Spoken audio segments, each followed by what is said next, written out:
संध्या। हाँ आ रही हूँ। ये लीजिए आपका टिफिन।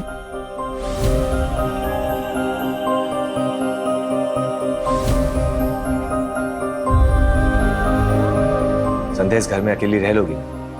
ये शहर, ये जगह तुम्हारे लिए बिल्कुल नहीं है। शादी के पूरे 3 साल बाद मुझे अपना कहने को घर और संसार मिला है। आप यहाँ अकेले थे, वहाँ मायके में मैं अकेली थी। अब जाके हमारा अपना घर संसार शुरू हो रहा है। आप देखिएगा, मैं इस घर को ना बड़ी अच्छे से सजाऊंगी। फिलहाल तो ये घर किराए का है, लेकिन बहुत जल्दी अपना घर होगा। जैसा भी होगा, है तो अपना ही घर ना। अच्छा सुनो, ऑफिस के लिए लेट हो गई, चलता हूँ। अच्छा, अपना ख्याल रखना। आप भी। बाय। बाय।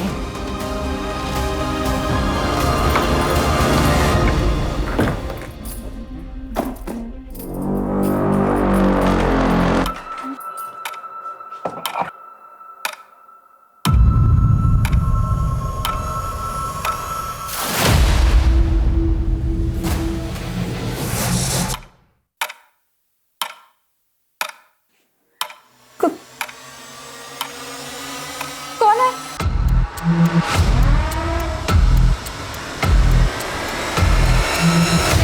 कौन है?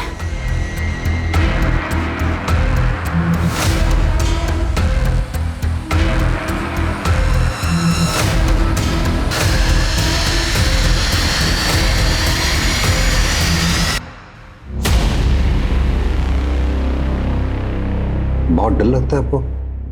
नहीं, तो प्रॉब्लम क्या है? डिप्रेशन। मर जाने को दिल करता। लाइफ की ये टेंशन मुझे बर्दाश्त नहीं हो रही है। आपके अंदर काफी कुछ दबा हुआ है जो आपको बाहर लाना होगा। मैं आपकी मदद करूंगा, जज भी नहीं करूंगा आपको। अरे बाबा, झगड़ा नहीं करूंगा। अच्छा तुम बैठो। अब बताओ क्या प्रॉब्लम है? दोपहर में मैं जब घर ठीक कर रही थी तो मुझे ऐसा लगा कि यहाँ कोई है। इस घर में आने जाने के 2 रास्ते हैं, एक बाहर की तरफ खुलता है और एक गार्डन की तरफ। और जैसा तुमने बताया कि दोनों दरवाजे बंद थे, इस शहर में नहीं, इस घर में भी तुम अकेली, सिर्फ तुम्हारा वहम होगा। एक काम करते हैं, तुम्हें चीयर अप करने के लिए एक पार्टी करते हैं।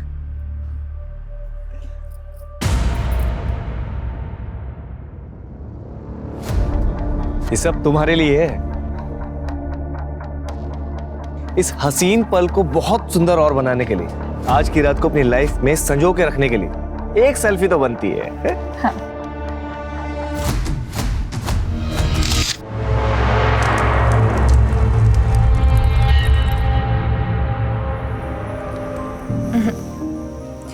आप जानते हैं ना, मैं शराब नहीं पीती। प्लीज मेरे लिए। सिर्फ आपके लिए। चीयर्स। चीयर्स।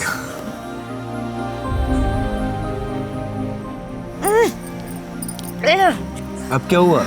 कड़वी लग रही है। कोशिश करो, अच्छी लगी। अरे बॉटम्स अप। तुम तो मुझसे भी तेज निकली। एक और।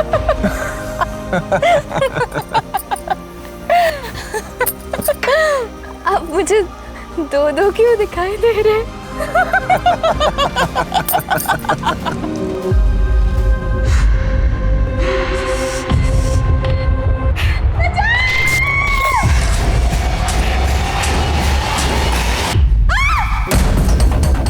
संध्या, क्या हुआ?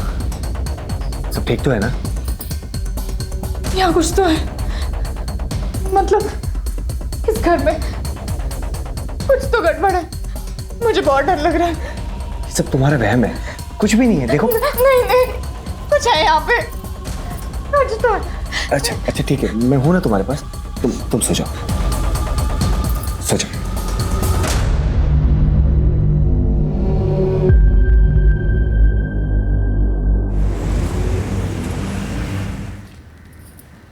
माँ, मुझे बहुत डर लग रहा है। पता नहीं ऐसा क्यों लगता है कि कोई संकट आने वाला है। कभी कभी किसी घर में वास्तु दोष होता है। किसी पंडित को बुलवाकर वास्तु शांति की पूजा पाठ करवा लो, सब ठीक हो जाएगा। पर इनका ऐसी बातों पर विश्वास ही नहीं है। अरे पति लोगों की बातों को इतनी गंभीरता से नहीं लेते, बस उनकी हाँ में हाँ मिलाती रहो और करो वही जो तुम करना चाहती हो। कभी रूठ कर, कभी प्यार से पति को अपने जैसा बनाओ, सुखी रहोगी। और सुनो, तुम्हारे चाचा जी भी तो वहीं रहते हैं ना, मैं उनको ना फोन कर देती हूँ, वो किसी ना किसी पंडित को जानते होंगे। ठीक है माँ, रखती हूँ। मुझे ऐसा लगता है इस घर में वास्तु दोष है। हम पंडित जी को बुलाकर वास्तु दोष हटाने के लिए पूजा पाठ करते हैं ना, फिर सब ठीक हो जाएगा। देखो संध्या, ये ग्रह नक्षत्र वास्तु ये सब बेकार की बात है। शादी के बाद 3 साल तक मुझे मायके रहना पड़ा, मैंने कभी कुछ नहीं कहा। यहाँ आने के बाद भी मैंने आपसे कुछ नहीं मांगा। पहली बार मैं आपसे कुछ मांग रही हूँ, मना मत कीजिए। इस घर के वास्तु दोष को हटाने के लिए पूजा पाठ करते हैं ना, प्लीज मान जाइए।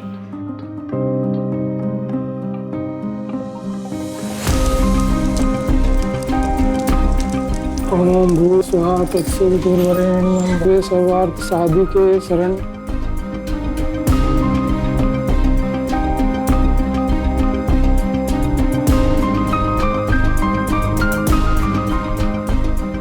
वास्तु दोष पूजा संपन्न हुई, अब कोई चिंता की बात नहीं है। बस इस जल को घर के अंदर बाहर सभी जगह छिड़क दीजिए, सारे वास्तु दोष दूर हो जाएंगे। जी पंडित जी। अच्छा यजमान, आज्ञा दीजिए। जी।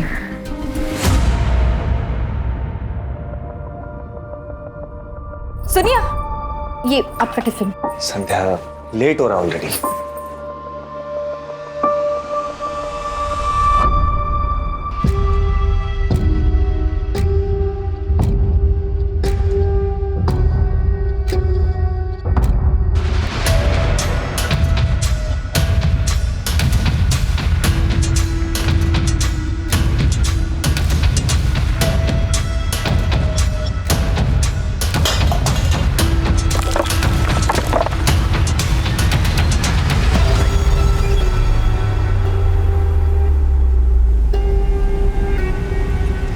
धक्के से कैसे टूट गया ये?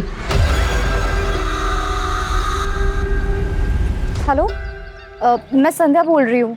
यहाँ कोई मिस्त्री है क्या? हाँ, वो तंदूर ठीक कराना था।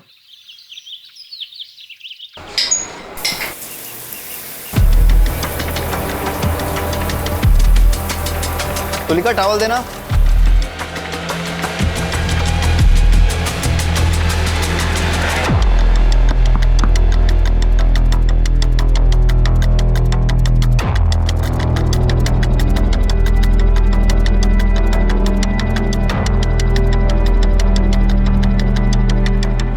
तुलिका, जब तक मैं घर वापस नहीं आता दरवाजा बिल्कुल मत खोलना।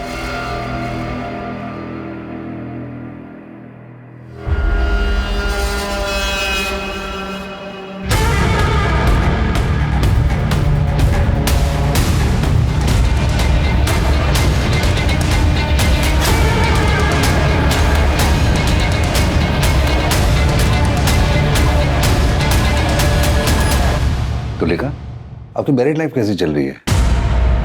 I mean love life. Married life और लव लाइफ बहुत अलग अलग होते हैं सर। मेरी शादी एक पैसे वाले अधेड़ उम्र के आदमी से हुई थी। हस्बैंड वाइफ का रिश्ता तो बस नाम का ही था। ना वो मुझे कभी हस्बैंड का सुख दे पाए और ना मुझे कभी वाइफ होने का सुकून मिला। मेरी जिंदगी बस एक कोरा कागज बनकर रह गई। ऐसे में मेरी जिंदगी में कोई ऐसा आया जिसने मेरी पूरी जिंदगी बदल कर रख दी।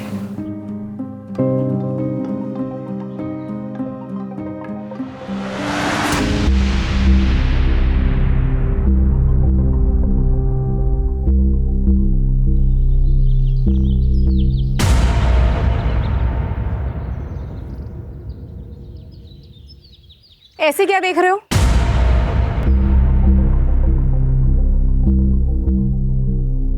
आप हैं ही इतनी खूबसूरत, बचपन से फैन रहे हैं आपके। लगता है आपने हमें पहचाना नहीं। रजत, बाप रे, कितने बड़े हो गए तुम। नहीं नहीं। अरे वाह, मुझे तो नाश्ते पे किसी ने बुलाया ही नहीं। तुम कोई मेहमान हो क्या? फैमिली मेंबर हो, हक से बैठो और हक से खाओ।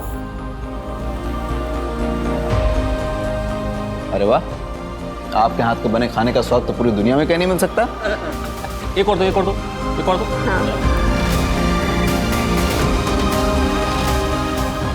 मुझे प्यार की ज़रूरत थी, मैं प्यार को एक्सपीरियंस करना चाहती हूँ, पर पता नहीं था मुझे कि वो प्यार मुझे एक ऐसे रिश्ते से मिलेगा जिसे पाप समझा जाता है। मैडम, इसकी तो बहुत ज्यादा हालत खराब हो चुकी है। अगर इसको रिपेयरिंग करूंगा ना तो धड़धड़ा के गिर जाएगा। इससे बढ़िया का नया बना के दे दूं आपको। भैया आपको जो करना है जल्दी कीजिए, शाम तक तैयार हो जाना चाहिए। हो जाएगा मैम, शाम तक।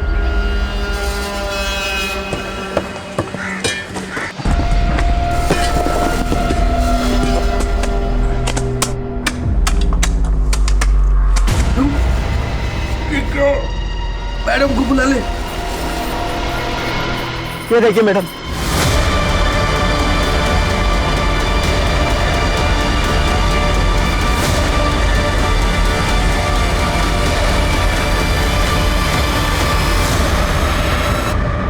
देखने में तो लाश 8-9 महीने पुरानी लग रही है। तो लाश तो आधी से ज्यादा डिकम्पोज हो चुकी है। कौन रहता है इस मकान में?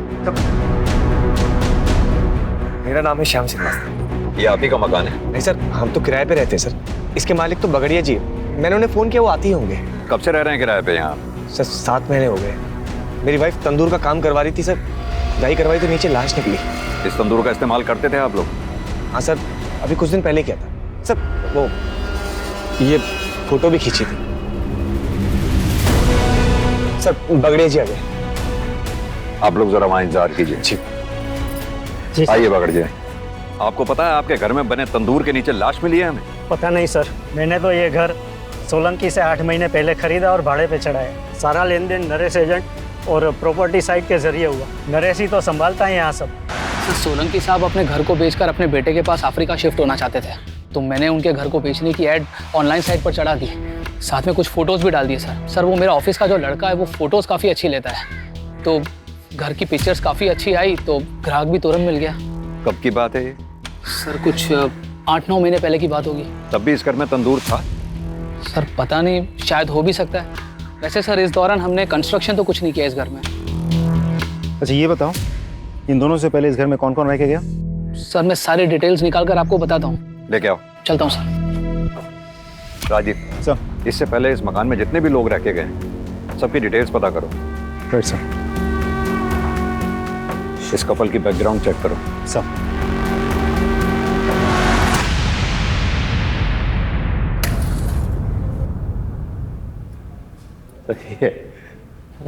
अरे वाह, शादी के 3 साल होने के बाद भी इतना प्यार कैसे कर लेते हैं? अरे भाई करना ही पड़ता है। पत्नी से प्यार नहीं करेंगे तो घर गृहस्थी का पंचनामा बनवाना है क्या? और इनसे प्यार करने के अलावा हमारे पास कोई और रास्ता है क्या? अरे भाई जरा संभल के। आपको पता है ना, आप हमारी मासी के बारे में बात कर रहे हैं। चांद निकल आया। हाँ चलो, चांद निकल आया। आओ।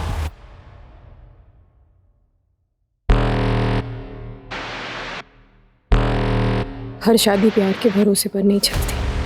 कुछ शादियाँ मजबूरी की वजह से चलती रहती हैं। अगर आपकी शादी में सब कुछ ठीक ठाक था तो ऐसी कौन सी मजबूरी थी जो आपको परेशान कर रही थी?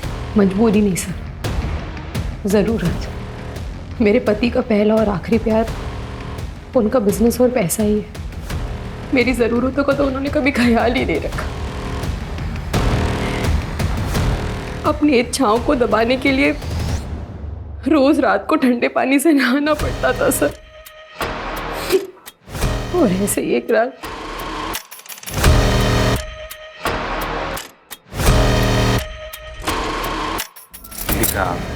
बहुत थक गया हूँ, नींद आ रही है।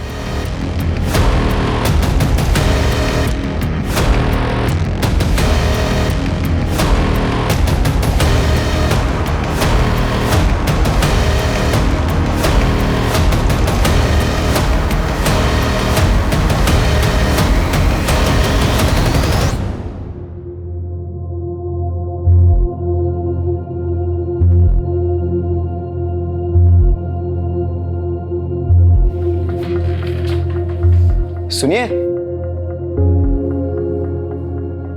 आप इतनी रात को नहा धोकर? तुम नहीं समझोगे। पढ़े लिखे हैं हम, सब समझते हैं और आपकी तकलीफ भी समझते हैं, लेकिन आप फिक्र मत कीजिए, हम हैं ना।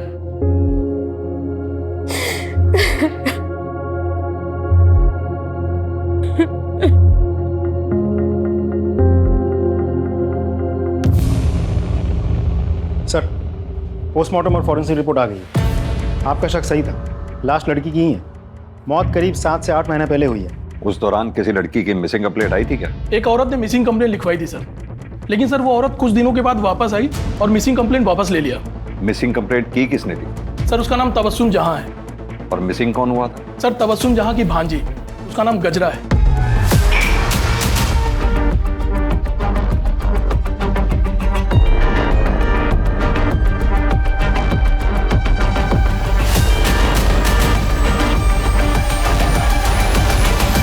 ये तबस्सुम का पता निकालो और उसे पूछताछ करो। लेकिन सर जो तबस्सुम जहां का एड्रेस है वो रेड लाइट एरिया का है सर।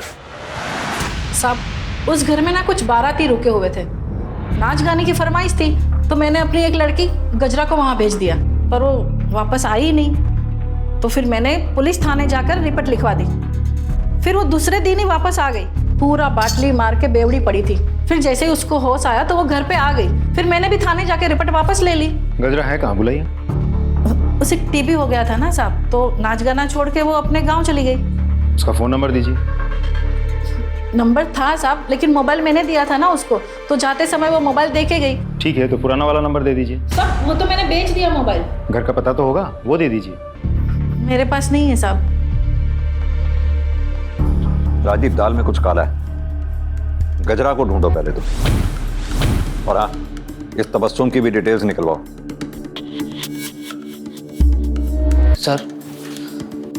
सर वो लाश वाले घर में जो लोग भी रहते थे उन सभी की इंफॉर्मेशन निकाली है सर मैंने। सर सबसे पहले उस घर में किराएदार के तौर पर ये रजत जी और उसकी विधवा बहन तन्वी आई थी सर। उसके बाद ये घर हमने बगाड़िया जी को बेच दिया सर। और सर कुछ समय के लिए हमने पवन कौल साहब को भी ये घर किराए पे दिया था सर। उसके बाद हाँ, ये जोशी जी के बेटे की शादी थी सर, तो उसके काफ़ी सारे दोस्त आए थे यहाँ पर। रजत और उसकी बहन की डिटेल्स? सर एक्चुअली वो डायरेक्ट पार्टी थी सोलंकी जी की, तो उन्हीं के पास सारी डिटेल्स होगी। लेकिन हाँ सर, मैंने हाँ रजत जी का फ़ोन नंबर निकाल लिया सर उनके पड़ोसियों से। सर मेरे बेटे के 2-3 दोस्त रुके थे उस घर में। एक तो अमेरिका में उसके साथ ही काम करता, और दूसरा जर्मनी में है, और तीसरा शायद मुंबई में कहीं काम करता है। क्या आपको मालूम है उस दौरान आपके बेटे के दोस्तों ने रात में रेड लाइट एरिया से किसी नाचने वाली को घर बुलाया? उन्होंने तो नहीं बताया था, लेकिन हमें पता चला था सर कि वो लड़की की जो मौसी है ना, उसने जब पुलिस कंप्लेंट की तब बहुत डांटा था मैंने उसे। बाद में उन लोगों ने माफ़ी भी मांग ली थी और लड़की भी मिल गई थी। केस रफा दफा हो गया था और हमने भी बात को दबा दिया था। उन सभी बच्चों की डिटेल्स इन्हें लिखवा दीजिए। जी।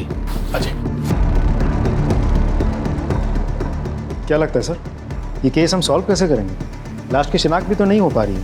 वही तो राजदीप, केस उलझता ही जा रहा है। ना तो हमारे हाथ में कोई ठोस सबूत है, ना ही कोई ठोस सुराग। एक काम करो, ये पवन कौल को पूछताछ के लिए बुलाओ। इनफैक्ट पवन कौल ही क्यों, इस घर से जुड़े सभी लोगों से अच्छे से पूछताछ करो। आई एम श्योर कच्चा ही सही पर एक धागा हमारे हाथ जरूर लगेगा। फिर लाश की शिनाख्त भी होगी और कातिल भी पकड़ा जाएगा।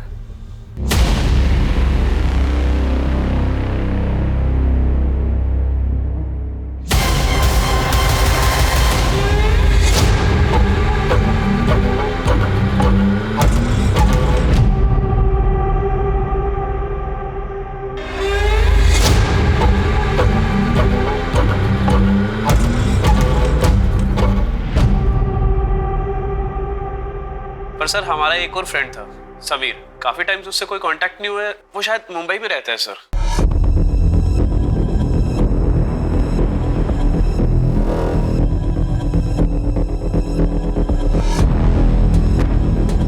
कौन से कॉलेज में पढ़े हो आप लोग? Sir city college sir. City college से समीर का एड्रेस लो और समीर की सारी डिटेल्स निकालो। Right sir. फंक्शन के दौरान जिस घर में तुम्हारे दोस्त रुके थे, उस घर में बने तंदूर के बारे में कुछ जानते हो? नहीं सर, हम तो ऑल द टाइम हॉल में ही थे, वहाँ जाने की कोई नीड ही नहीं पड़ी सर हमें। जरूरत पड़ी तो फिर बात करेंगे तुम्हारे साथ। सर, शाम के बारे में सारी इन्फॉर्मेशन निकाल ली। 3 साल पहले शाम की शादी संध्या से हो तो गई थी, लेकिन इंटरेस्टिंग बात यह है कि साथ ही उसके ऑफिस कोलीग प्रीति के साथ उसका अफेयर भी चल रहा था। सर एक बात और, प्रीति ने भी 7 महीने पहले ही अपने ऑफिस से रेजिग्नेशन दिया था और उसके बाद से अब तक ना किसी ने प्रीति को देखा है और ना ही प्रीति के साथ किसी की बातचीत हुई है। राजीव, ये प्रीति की डिटेल्स निकालो। अब समझ में आया श्याम शादी के बाद 3 सालों तक अपनी वाइफ को मायके से वापस क्यों नहीं लेके आया। इस श्याम को भी लेके आओ। सर, ये बात सच है कि सर प्रीति से मेरा अफेयर चल रहा था, लेकिन बड़े ही रिस्पेक्ट और रिगार्ड के साथ हम दोनों अलग हो गए। अब प्रीति कहाँ है? सर मुझे नहीं पता सर। सर उसका फोन भी बंद आ रहा है सर। उसने अपना सोशल मीडिया से अकाउंट भी डिलीट कर दिया। सर तेरे घर में तंदूर के नीचे जो लाश मिली है वो कहीं प्रीति की तो नहीं है? सर नहीं, ऐसा नहीं हो सकता सर। मैं प्रीति से बहुत प्यार करता हूँ सर, मैं उसे क्यों मारूंगा? ऐसा भी तो हो सकता है कि प्रीति को तेरे शादी के बारे में पता चल गया था और तुझे इस बात का डर था सबके सामने हुआ कि पोल ना खोल दे, इसकी वजह से तूने उसको मार दिया ना। सर मैं सच कह रहा हूँ सर। मैंने कुछ नहीं किया सर। इसके फोन से प्रीति की फोटोग्राफ्स लो, उसका नंबर लो और उसे कांटेक्ट करो। फोन दे। सर, नंबर तो डज नॉट एग्जिस्ट बता रहा है। प्रीति का फोन बंद होने से पहले कहां पे एक्टिव था, उसकी लास्ट लोकेशन पता करो, उसके कॉल डिटेल रिकॉर्ड्स भी निकालो, प्रीति के ऑफिस के रिकॉर्ड से उसका परमानेंट एड्रेस भी पता करो। सर फोन कॉल आया है। बुलाओ उन्हें। जी सर। देखिए सर, मेरे बेटे के जन्म संस्कार का फंक्शन था, बहुत सारे रिश्तेदार आए थे, इसलिए मैंने वो घर कुछ दिनों के लिए किराए पर लिया था। आपके रिश्तेदार जो उस घर में ठहरे थे, क्या उनमें कोई महिला भी थी? नहीं सर, वहाँ तो सारे जेंट्स रुके हुए थे। सारी लेडीज मेरे घर पे रुकी हुई थी और उनमें से कोई भी ना तो गायब है और ना ही किसी की डेथ हुई है। उस घर में आपने अपने रिश्तेदारों के लिए क्या किसी तंदूर का इस्तेमाल किया था? सर सारा खाना तो मेरे घर पे बन रहा था और ये एक धार्मिक कार्यक्रम था, इसलिए भोग तो अपने घर की रसोई में ही बनता है ना, फिर मैं वहाँ तंदूर क्यों लगवाऊंगा। ठीक है मिस्टर कॉल, अभी आप जा सकते हैं, जरूरत पड़ी तो फिर बुलाएंगे आपको। Thank you sir. अब सिर्फ रजत ही बचा है। राजीव, भोपाल जाके रजत से अच्छे से पूछताछ करो। सर। शुक्ला, प्रीति के पेरेंट्स का पता लगाओ और प्रीति के बारे में पूछताछ करो। Right sir. धीरे धीरे मेरे और रजत के बीच की नजदीकियां बढ़ने लगी और फिर एक दिन क्या करो तुम लोग? क्या करो तुम लोग? हैं? मेरे घर में तू मेरे पति को बहुत गुस्सा आया। उन्होंने मुझे बहुत मारा पीटा, बहुत। आप इतना सब कुछ सह क्यों रही हैं?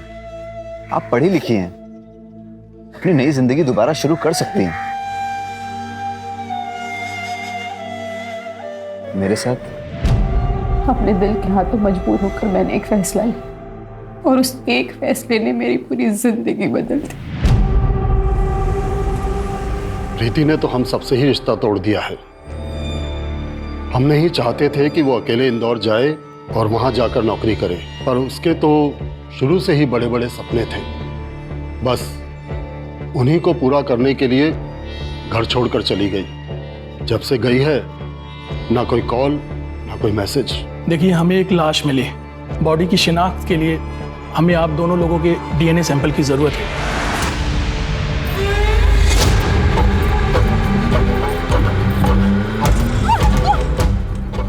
कहाँ तक भागेगी मुझसे? हैं? मुझे धोखा देती है।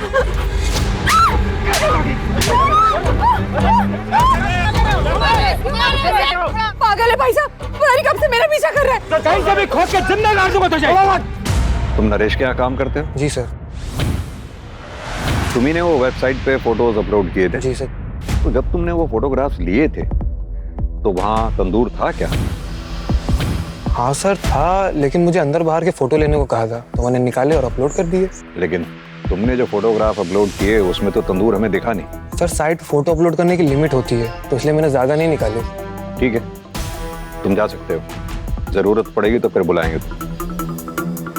सर उस घर में रहने वाले पुराने टेनेंट रजत का पता चल गया। कहाँ का रहने वाला है? भोपाल का सर। राजदीप सर, पता करो। Right sir.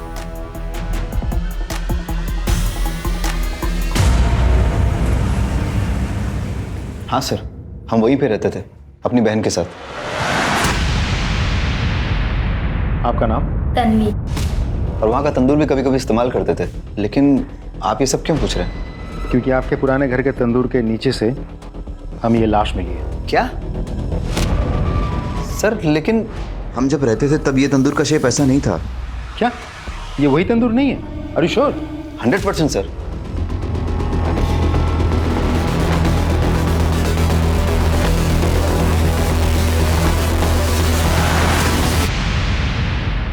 प्लीज मुझे छोड़ के मत जाओ। मुझे माफ कर दो, मुझे नफरत हो गई मुझे तुमसे, नफरत।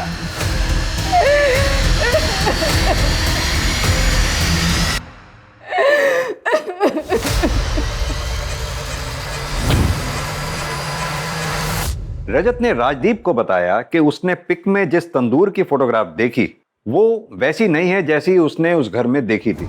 यानी कि ये जो कुछ भी घटना घटी है वो रजत के मकान छोड़ने के बाद घटी है। उस एरिया के आसपास जितनी भी बिल्डिंग मटेरियल शॉप्स हैं वहां पता करो कि पिछले 7-8 महीनों में ये हमारी सस्पेक्ट्स लिस्ट में से क्या कोई ऐसा है जिसने तंदूर बनाने जैसा सामान, सरिया, चूना, सीमेंट इत्यादि, और सबसे इंपॉर्टेंट जीटी ब्रांड की ईंटें जो हमें मौकाए वारदात से मिली थी, खरीदी हैं। हर एरिया में एक वॉचमैन होता है। वॉचमैन को पता होता है उस एरिया की एक्टिविटीज के बारे में। इस एरिया के वॉचमैन से बात करो, देखते हैं क्या बताता है।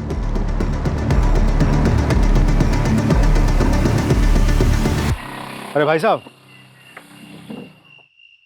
बोलिए। मैं इस एरिया में एक घर लेने की सोच रहा हूँ, तो थोड़ी सी जानकारी चाहिए थी। सर जानकारी बिना दक्षिणा के दूंगा तो जानकारी का अपमान हो जाएगा। बात तो आप सही कह रहे हैं। तो ऐसा करते हैं, अब बात करें? हाँ हाँ साहब, अब तो बात हो सकती है। मैंने इस एरिया में एक घर देख रखा है, लेकिन सुना है कि उसके पड़ोस वाले घर में कुछ भूत का चक्कर है। अरे सर, आप बात तो सही कह रहे हैं, लेकिन भूत कुछ नहीं होते।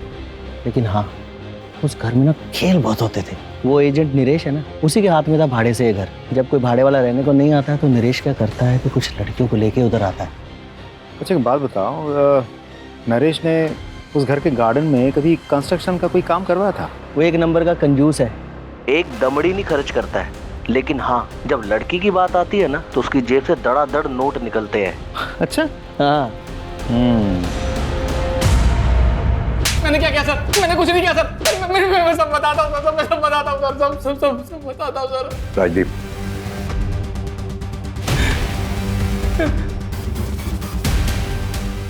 बता। सर मैं मानता हूँ कि मैं रंगीन मिजाज का इंसान हूँ, अय्याशबाज हूँ।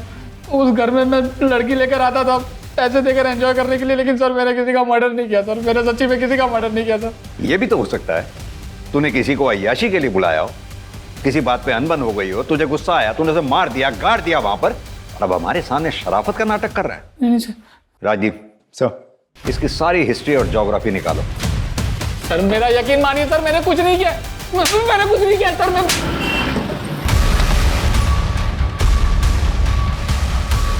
सर यही है GT2 का सप्लायर। हाँ सर, क्या चाहिए आपको? पिछले 8-9 महीनों में आपकी दुकान से किस किस ने कंस्ट्रक्शन मटेरियल खरीदा है, जैसे कि इस तरह की ईंटें? सर हमारे पास हर खरीद का रिकॉर्ड रहता है। मैं जितने जल्दी हो सके आपको सब डिटेल पहुंचा दूंगा। ठीक, thank you. Sir forensic report आ गई है सर। सर डेड बॉडी की उंगलियों में कुछ बाल फंसे हुए थे सर, लेकिन उन बालों का DNA डेड बॉडी के साथ मैच नहीं कर रहा सर। वो बाल जरूर उस कातिल के होंगे। एक काम करो, नाखून से मिले बालों का DNA हमारे केस से जुड़े सारे सस्पेक्ट्स के DNA से मैच करके देखो, जरूर उस कातिल के होंगे। और वो रेड लाइट एरिया वाले खबरी के बारे में कुछ पता चला? सर वो अभी मुंबई गया हुआ, आज शाम को वापस आएगा सर। ठीक सर। बताओ अब्दुल, क्या खबर है? गजरा वापस तो नहीं आई थी, पर पता नहीं तबस्सुम सबसे कहती फिर रही थी गजरा वापस आ गई। सुनने में ये भी आया है तबस्सुम ने गजरा का सच छुपाने के लिए काफी मोटी रकम ली है। हाँ साहब, ये बात सच है कि जोशी ने मुझे बहुत सारे पैसे दिए गजरा का केस वापस लेने के लिए।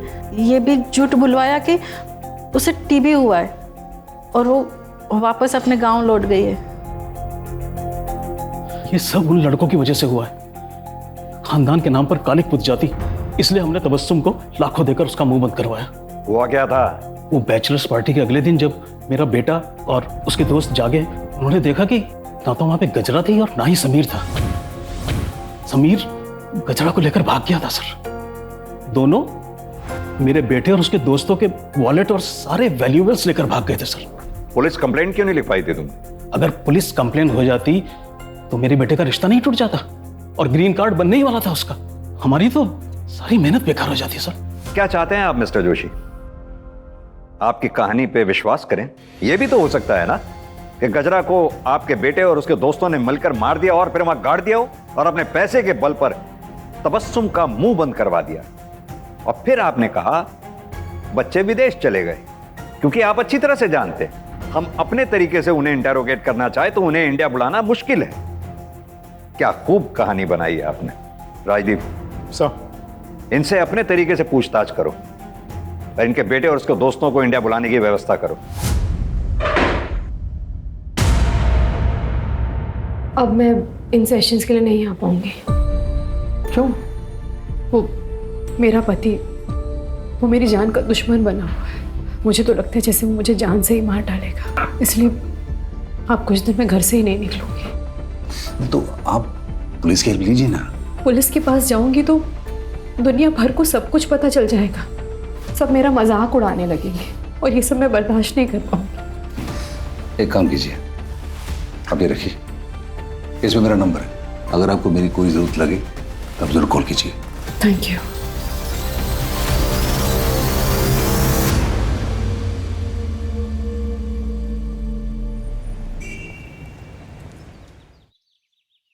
सर, समीर के आधार कार्ड नंबर से हमने मोबाइल ऑपरेटर से पूछताछ की है। एक नंबर मिल गया है जो समीर के आधार कार्ड पे रजिस्टर्ड था, लेकिन वो नंबर लखनऊ का है। हम लखनऊ पुलिस से कोऑर्डिनेट कर रहे हैं, बहुत जल्द वो हमारी गिरफ्त में होगा। Good work Rajdeep. Thank you sir.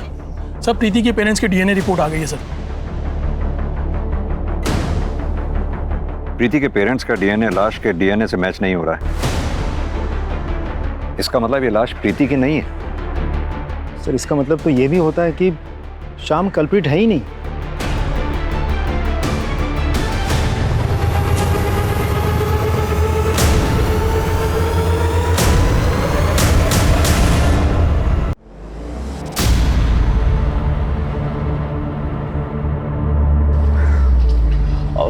Sir, मैं हूं समीर। आप लोग मुझे ही ढूंढ रहे थे और ये है गजरा।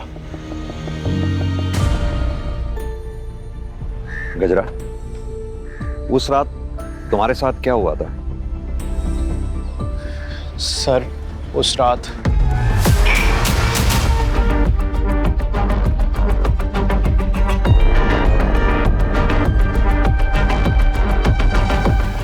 चलो मैं तुम्हें घर छोड़ देता हूँ। अभी तो इसकी रात और रंगीन बनानी है। चलो आओ तुम मेरे साथ। अरे मेरे साथ आओ तुम। क्या कर रहा हो? छोड़ो मुझे, मैं डांसर हूँ, कलाकार हूँ, धंधे वाली नहीं। अच्छे पैसे मिलेंगे तुझे। उसकी बात समझ नहीं आ रही है, वो मना कर रही है ना। छोड़ छोड़ उसे। तुमने मुझे आज बचा लिया है, पर जिंदगी भर तो नहीं बचा पाओगे ना। आज तुम्हें बचाया है, ऐसे हर बार बचाऊंगा।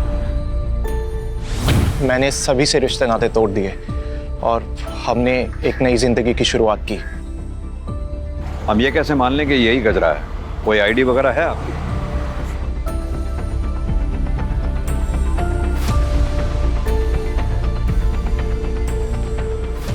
पता है समीर, रोजाना हम अपराधियों से घटिया लोगों से, जुर्म करने वालों से मिलते हैं, लेकिन तुम जैसे लोगों की वजह से ही इंसानियत जिंदा है। Proud of you.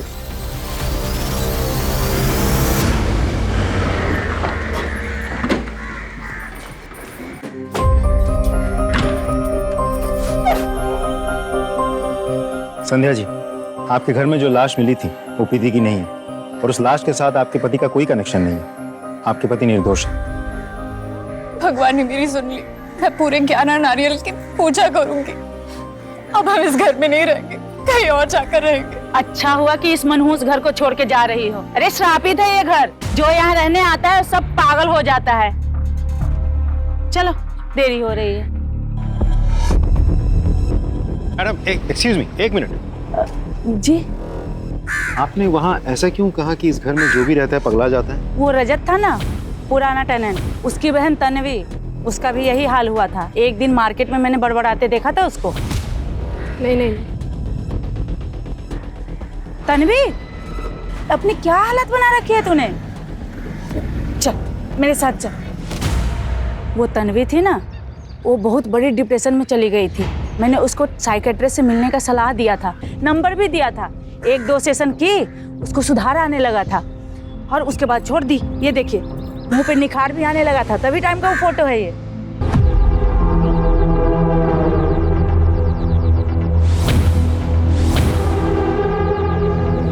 सर, मैं भोपाल में जिस तन्वी से मिला था और यहाँ जो तन्वी रहती है, दोनों में बहुत फर्क है सर। मैं आपको पिक दिखाता हूँ।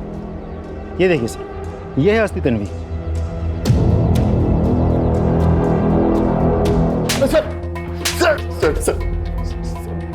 सर मैं सच कह रहा हूँ सर, मुझे नहीं पता कि तन्वी कहाँ है। मुझे लगा आप लोग मुझ पर शक करेंगे, इसलिए मैंने अपनी गर्लफ्रेंड को तन्वी बनाकर पेश कर दिया। तुझे कैसे नहीं पता कि तेरी बहन तन्वी कहाँ है? बोल।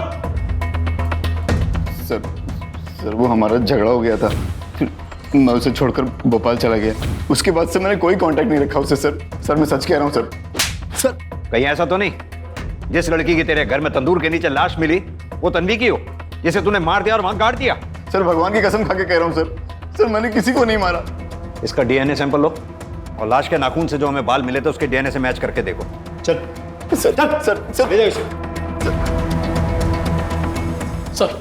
सर साइकेट्रिस्ट विनीत आए जो तन्वी का इलाज कर रहे थे।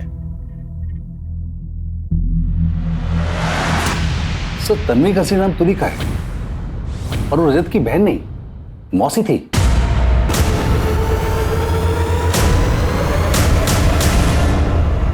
सर तुलिका को ये डर लग रहा था कि उसका हस्बैंड कहीं उसको मार ना डाले, और हमारे लास्ट सेशन में तो वो ये भी कह रही थी कि वो कई दिनों तक घर से बाहर निकलेगी नहीं। मेरा पति, वो मेरी जान का दुश्मन बना हुआ है, इसलिए आप कुछ दिन में घर से ही नहीं निकलोगे। एक्चुअली डर के मारे उसकी हालत काफी खराब हो रही थी। ठीक है डॉक्टर साहब, आप जा सकते हैं। Thank you.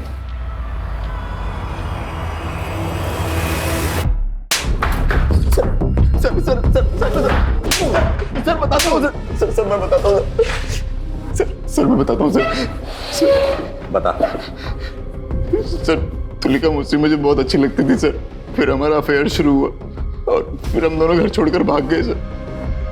लेकिन सच कह रहा हूँ सर मैंने किसी को नहीं मारा सर, मैंने तुलिका को किसी को नहीं मारा। तुलिका तेरी मासी है या कुछ और? इसकी असलियत तो तेरी माँ ही हमें बताएगी। अपनी माँ का नंबर और पता दे। दे मर गए दोनों मेरे लिए, मुंह दिखाने लायक नहीं छोड़ा। देखिए हम आपकी परेशानी समझ सकते हैं, लेकिन आपके बेटे रजत और तुलिका ने आपके साथ जो किया वो गलत था। लेकिन हमें शक है कि हमने जिस लाश को बरामद किया है वो आपकी बहन तुलिका की ही है, और वो तभी साबित होगा जब उस लाश का डीएनए आपके साथ मैच होगा। दरअसल तुम तुलिका से नफरत करते थे, इसलिए तुमने तुलिका को मार डाला। नहीं सर, मैं तुलिका को मारना तो चाहता था पर मार ना सका। वो मेरे हाथों मरने से बच गई। शुक्ला, इनका डीएनए सैंपल लो, लाश के नाखून पे जो बाल मिले थे उनके डीएनए से मैच करके देखो। सर, मौका वारदात में मिली उन ईंटों को लेकर हमने गहरी छानबीन की। उस तरह की ईंटें उन 3 महीनों के अंतराल में करीब 40 मिस्त्री और कॉन्ट्रैक्टर को बेची गई थी। हमने सबसे पूछताछ की, लेकिन किसी का भी कंस्ट्रक्शन का काम तब नहीं चल रहा था जब हमें उस तंदूर के नीचे गड़ी लाश मिली थी, सिर्फ एक को छोड़कर। कौन है वो? सर मिस्त्री रमेश, लेकिन वो फरार है। सर हमें लुकआउट नोटिस जारी करना पड़ेगा। हाँ सर डीएनए रिपोर्ट्स आ गई हैं, ये रही सर। डेड बॉडी के साथ मिले बालों का डीएनए किसी भी सस्पेक्ट के साथ मैच नहीं कर रहा सर, लेकिन सर रजत की मां का डीएनए डेड बॉडी के साथ मैच हो गया। यानी कि लाश तुलिका की ही है।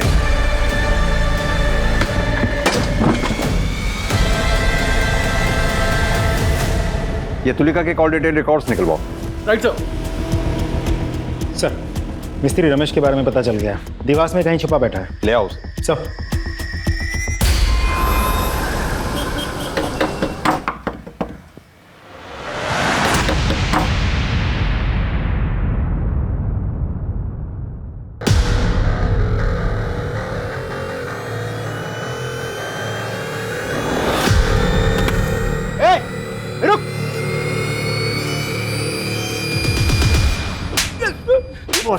किसको नहीं मारा साहब? किसी को नहीं मारा है तो फिर देवास में क्यों छुप के बैठा था? बोल। जब से तंदूर के नीचे से लाश मिलने की खबर आई मैं घबरा गया था साहब। लेकिन क्यों घबरा गया था? साहब क्योंकि 4 लाश दफन थी साहब, मैंने उसी पे तंदूर बना दिया था, लेकिन मैंने मारा नहीं है साहब। तूने नहीं मारा तो फिर किसने मारा? वो साहब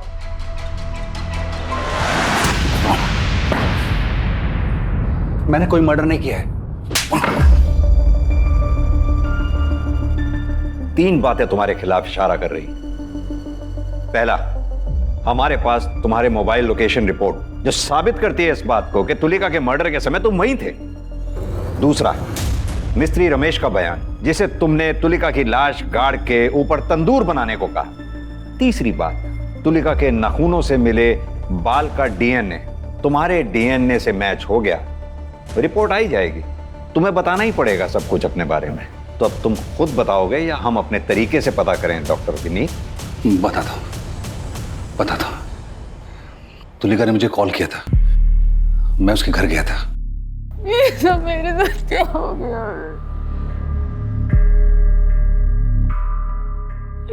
चलो।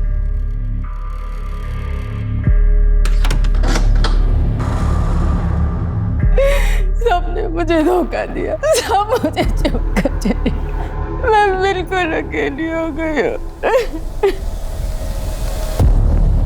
तुम ऐसा क्यों कह रही हो कि तुम अकेली रह गई? मैं हूं ना तुम्हारे साथ।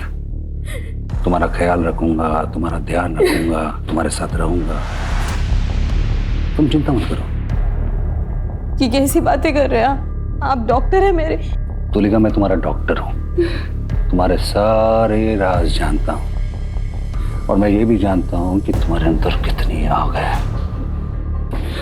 मैं जानता हूं कि तुम्हारे अंदर बहुत आग है। क्या और कर रहे हैं आप? तुम्हारे इसी आग ने मेरे अंदर की आग को जला दिया है। क्या बकवास कर रहे हैं? अरे सुनो, वैसे भी देखो तुम्हारे सुनो, तुम अपने भतीजे के साथ तो सोई हो ना, एक बार तुम मेरे साथ भी मान जाओ ना। और निकलिए यहाँ से। अरे तुलिका, तुम समझ नहीं पा रही हो। मैं चाहता हूँ कि तुम हम मिलके एंजॉय करें। मैं आपसे कह रही हूँ आप निकल जाइए वरना मैं शोर मचाऊंगी। अरे सोच के तो देखो, तुम्हें मैं अपना के एंजॉय करना चाहता हूँ, समझ के तो देख।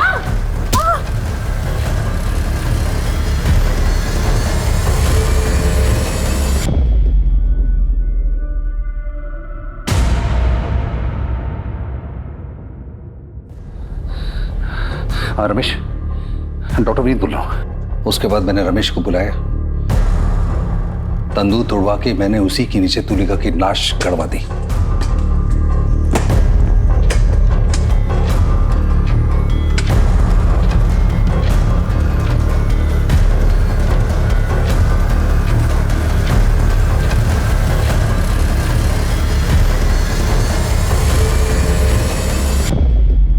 और उसके बाद मैंने फिर से एक नया तंदूर बनवा दिया। एक मरीज का अपने डॉक्टर के ऊपर भगवान से भी ज्यादा भरोसा होता है।